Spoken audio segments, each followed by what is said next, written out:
BRT کی subsidy کے بارے میں چند حقائق۔ سبسڈی کیا ہے اور کیوں دی جاتی ہے؟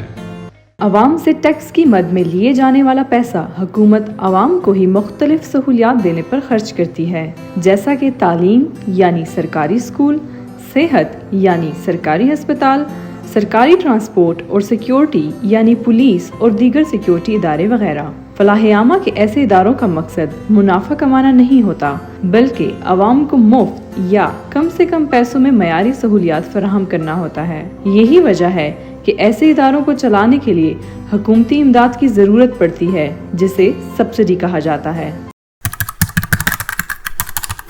کیا پاکستان اور دنیا کے باقی BRT اور میٹرو سسٹمز منافع کما رہے ہیں؟ پاکستان کے تمام میٹرو سسٹمز اور دنیا بھر میں 2 یا 3 میٹرو سسٹمز کے علاوہ تمام پبلک ٹرانسپورٹ کے نظام حکومت کے مالی تعاون یعنی سبسڈی پر انحصار کرتے ہیں۔ ان میں دبئی میٹرو، نیو یارک سب وے، سڈنی میٹرو سسٹم وغیرہ شامل ہیں۔ یہ تمام سسٹمز حکومت سے سبسڈی لیتے ہیں تاکہ عوام کو سستی سہولت فراہم کر سکیں۔ BRT پشاور کو سالانہ کتنی سبسڈی کی ضرورت پڑتی ہے اور کیوں؟ اس وقت BRT کا فی مسافر اوسط کرایہ 33 روپے جبکہ فی مسافر اوسط خرچہ 86 روپے ہے۔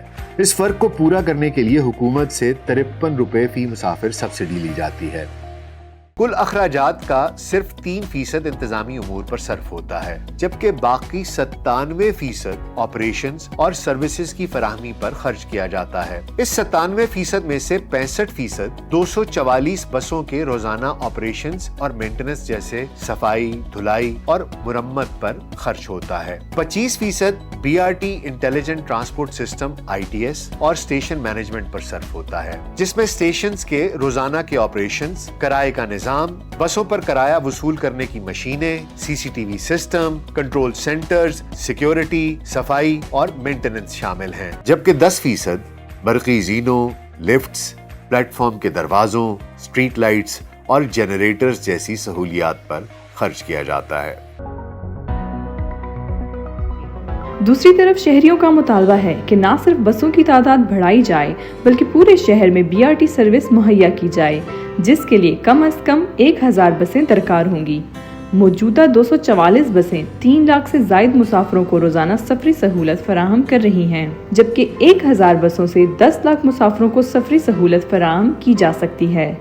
تاہم 1000 بسوں کے ساتھ 10 لاکھ مسافروں کو سہولت فراہم کرنے کے لیے سبسڈی 16 بلین روپے تک پہنچ جائے گی۔ کیا خرچہ پورا کرنے کے لیے کرایہ بڑھانا چاہیے